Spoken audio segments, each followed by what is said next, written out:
안녕하세요, 이상훈입니다. 증류수를 마시면은 설사를 할까요? 증류수 마시면은 설사를 한다는 그 괴담 아닌 괴담이 많이 퍼져 있는 걸로 알고 있는데요. 저도 강의를 나가서 한번 농담 삼아 물어봅니다. 주로 이제 연구원들이 많이 제 강의를 듣는데, 보통 연구원이라 그러면은 이제 이공계 전공자들이고요. 그리고 보통 현장에서 이제 실험들을 하는 사람들이죠. 그런데 그런 사람들한테 물어봐도 증류수 먹으면 어떻게 돼요? 설사하나요? 그러면은 설사를 한다는 분들이 몇몇 계세요. 거기에 대해서 뭐 된다 안 된다 자신 있게 대답하는 분들이 별로 없습니다. 그러면은 비전공자, 그런 경우에 비전공자의 경우에는 더 그럴 수도 있죠. 증류수를 마시면 설사를 한다라고 하는 말을 더욱더 믿을 수가 있습니다.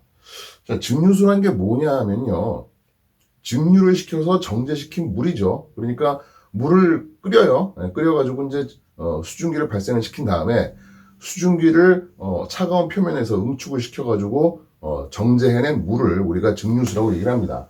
그러니까 증류수라고 하는 것은 증류라는 과정을 통한 일종의 정제수라고 볼 수 있어요. 일단 정제를 시켰다 그러면 이제 물에 들어있는 여러 가지 불순물들이 많이 제거가 됐다는 거죠. 보통 증류수를 마시면 설사한다라고 말하는 근거라고 하는 게 뭐냐면은, 증류수에는 이온 같은 것들이 없으니까 흡수될 게 없어서 바로 그냥 몸 밖으로 빠져나가서 설사가 안 하게 되는 거다. 그러니까 증류수를 마시면 안 된다라고 하는 건데, 그러면은 설사의 원인이 뭔가를 한번 봅시다. 자, 설사라고 하는 거는 변이 고체가 아니라 이제 액체 상태로 나는 걸 말하는 거잖아요. 그러면은 액체 상태로 나온다는 얘기는 무슨 얘기냐면, 여기 이제 대장이에요. 대장이고 이제 이게 대변입니다. 그러면 이제 밖으로 배출이 돼야 되죠. 고체 상태로 보통 나와야 되는데 액체 상태로 나온다는 얘기는 장에서 수분의 재흡수가 제대로 안 일어난다는 얘기고요.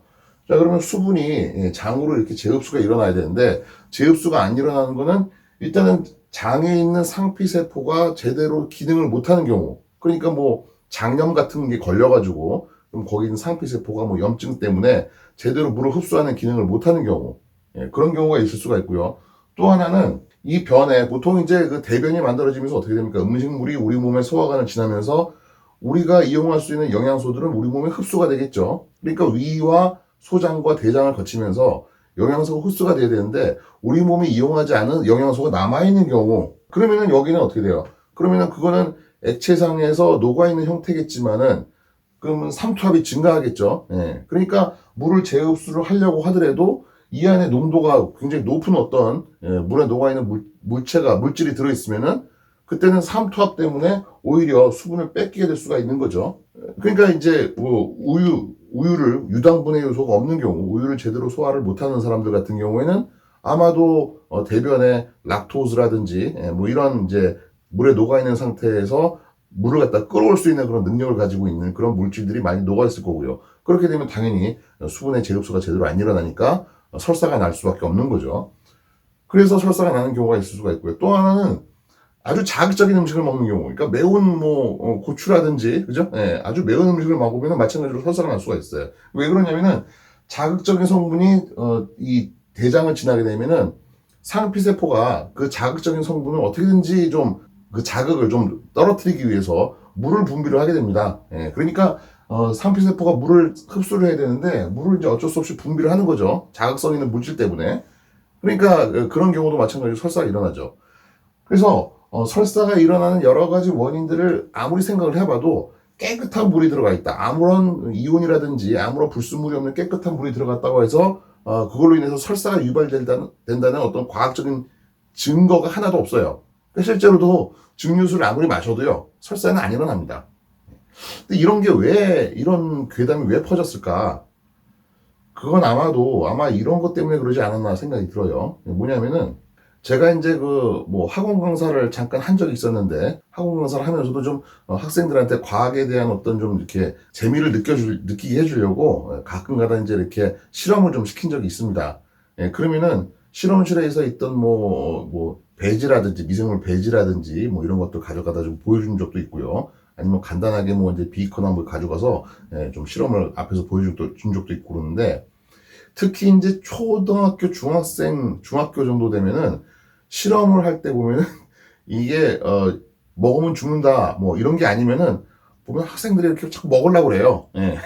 그러니까 예전에 아마 그랬겠죠. 과학실에서 과학 선생님이 실험을 준비하려고 증류수를 밤새도록 이제 떠나요. 그죠? 예, 떠났는데 이걸 갖다가 실험했어야 되는데 학생들이 와가지고 증류수 자꾸 마셔. 예, 그러니까 어떻게 돼요? 그러니까 실험했어야 해서 증류수가 없으니까 선생님이 거짓말을 하는 거죠. 이게 증류수 마시면 안 된다. 왜요? 순수한 물인데. 예, 그때는 학생들이 말이 맞아요. 예, 그런데 이거는 아무런 흡수될 수 있는 이온이 없으니까 우리 몸에 바로 나와가지고 그냥 바로 설사가 나와. 그러니까 절대 마시면 안 돼. 자, 이런 식으로 거짓말을 한 것 같습니다. 그래서 그런 얘기들이 이제 퍼지고 하다 보니까 순수한 상태의 물은 마시면 안 좋다라는 식으로. 더구나 또 요새는 어때요? 물을 팔더라도 생수 같은 거 팔더라도 거기다가 뭐예요? 뭐 어떤 마케팅 이런 기술들이 들어가가지고 뭐 미네랄이 살아있는 물 뭐 이런 식으로 얘기를 하죠. 예.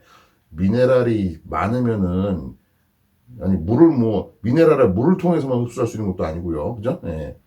미네랄 들어있는 물 뭐 2리터를 마셔봐요. 그거보다 차라리 밥 먹을 때 나물 한 젓가락 더 집어먹는 게 낫죠. 그러니까 뭐 미네랄이라고 하는 성분이 우리 몸에 필요하지만 이게 물을 통해서 흡수하는 건 아니잖아요. 예, 우리가 평소에 먹는 음식물을 통해서도 충분히 흡수할 수 있는 것들이기 때문에 그러니까 그런 생각들이 이제 있다 보니까 순수한 물 아무것도 없는 그냥 H2O만 있는 상태의 그런 물은 우리 몸에 먹으면 이제 별로 안 좋다라는 그런 인식들이 퍼져 있는 것 같습니다.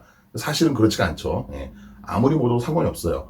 자, 그래서 증류수라고 하는 것은 먹어도 괜찮다. 자, 그러면은 요새는 실험실에서 물을 증류해가지고 정지해서 사용하진 않습니다. 예, 옛날에나 이제 우리가 정지해수 장치가 없었을 때 물을 그냥 끓여가지고 이제 응축시켜가지고 증류를 하고 그렇게 해서 정제를 하더라도 여전히 또 뭔가 그 안에 불순물 같은 것들이 남아있을 수가 있죠. 그러니까 물을 끓이면은 단순히 물만 날아간다고 생각할 수가 있는데 물에 녹아있는 다른 이온 같은 것들도 같이 날아가는 경우가 있습니다. 그러니까 어떻게 해요?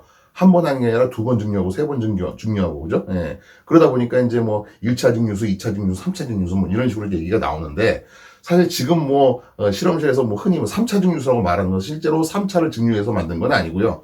정제수 장치를 이용해서 이제 정제를 한 물들을 말하는 거죠. 그래서 보통 물을 정제한다는 거는 물에 들어있는 불순물을 없애는 거잖아요. 물에 어떤 불순물들이 있습니까? 일단은 인솔루블한 물에 녹지 않는 그런 미립자들이 떠 있을 수가 있겠죠. 예, 그러니까 뭐 먼지라든지 뭐 이런 것들. 예, 그래서 인솔루블한 그런 미립자, 파티큘레이트가 있을 수가 있고요. 그 다음에 이제 물에 녹아 있는 올게닉 임퓨리티, 유기불순물. 그 다음에 이제 무기불순물이 있죠. 예, 뭐 이온 같은 것들. 그래서 인올게닉 임퓨리티. 이런 것들을 이제 제거를 하는 거죠. 그래서 보통 이제 인솔루블한 그런 미립자 같은 경우는 이제 그 뭐 마이크로 필터를 통해서 우리가 보통 이제 제거를 하죠. 필트레이션, 그죠? 네. 필트레이션을 통해서 제거를 하고요. 올게닉 임퓨리티 같은 건 어때요? 주로 활성탄 같은 거, 그죠? 네. 그래서 카본 필트레이션을 통합니다. 인올게닉 임퓨리티 같은 경우는 어떻게 합니까? 이 아이온 익스체인지 같은 거 이용을 해서 우리가 이제 제거를 한다. 아니면 이제 EDI라고 있죠? 예. 일렉트로 디아이오나이저라고 해가지고 전기를 이제 통해서 거기서 이제 플러스 마이너스 전극을 갖다가 물이 지나가면서 그 안에 있는 이온이 거기 붙어가지고 이제 제거되는 그런 방식이라고 이해하시면 되겠습니다. 그래서 이런 식으로 이제 그 다음에 역삼투 그죠? 리버스 오스모시스죠. RO라고 그러는데 리버스 오스모시스.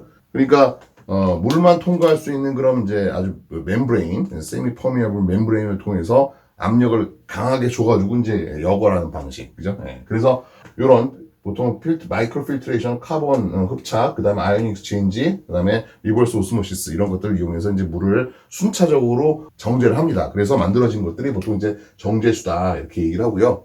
보통 이제 일반적으로 제약회사에서 사용하는 정제수라고 하는 것은 그래서 이러한 그 유기불순물, 무기불순물이 없는 상태, 그리고 이제 거기에 따른 뭐 여러 가지 기준이 있겠죠. 그래서 뭐 엔도톡신은 얼마 이하여야 되고, 전기 전도도는 뭐 얼마 이하여야 되고, 그 다음에 무슨 뭐 그 안에 들어있는 뭐 토탈 올게닉 카본 같은 경우는 뭐 얼마 이하여야 되고 뭐 이런 식으로 해서 정제수를 만들어서 이제 보통 제조할 때 사용을 합니다. 그 다음에 인간이 만들 수 있는 가장 순수한 형태의 물은 뭘까요? 그건 이제 우리가 주사용수라고 볼 수 있습니다. 주사용수. 그래서 water for injection, WFI라고 그러죠. water for injection. 발음이 안 좋은 게 아니에요. 옥스포드 발음이에요. 그래서 워터폴 인젝션, 주사용수가 이제 인간이 만들 수 있는 가장 순수한 형태의 물이라고 볼 수 있고, 주사용수는 어떻게 만드냐면 정제수를 증류를 합니다. 그렇죠? 정제수를 증류를 해서 이제 만들고, 그다음에 이제 만들어진 주사용수는 그냥 그대로 보관하는 것이 아니라 어떻게 해요? 온도를 80도씨로 올려가지고 주사용수 라인에서 계속 서큘레이션을 시키면서 보관을 하고 제조를 하게 되는 것이죠. 그러니까 어떤 경우는 이제 주사용수를 만드는 그 제약회사 같은 경우는 뭐 거기서 이제 사장님이나 아니면 뭐 영업을 하시는 분들 같은 경우는 이게 정말 순수한 물이죠 뭐 이러면서 먹는 경우도 있어요. 근데 오히려 주사용수를 제조를 하는 제조 부서라든지 아니면 품질이라든지 연구소 사람들은 저거 먹어도 되나? 이런 사람들이 있습니다. 먹어도 돼요. 먹어도 됩니다. 오히려 아주 깨끗한 상태의 물이니까 뭐 해가 전혀 없겠죠. 자기가 만들고 자기가 먹지는 못하면 어떡해. 그래서 여러분들 뭐 증류구수가 됐든 정제수가 됐든 주사용수가 됐든 먹어도 아무런 탈이 없습니다. 뭐 설사 같은 거 그닥 잘못된 상식이고요. 옛날에 그 과학 선생님들이 하도 얘들이 그냥 증류수를 처먹어야 되니까 그래서 이제 거짓말을 한 거예요. 그러니까 그런 말에 이제 현혹되실 필요 없고요. 그래서 이번 시간에는 이제 그 물에 대해서 한번 얘기를 했고요. 다음에 뭐 또 기회가 되면은 제약회사에서 사용하는 제조용수로 사용하는 그런 물의 종류에 대해서 그 다음에 그런 것들을 어떤 식으로 또 품질 관리를 하고 어떤 식으로 기준을 매기는지에 대해서 한번 또 얘기를 하겠습니다.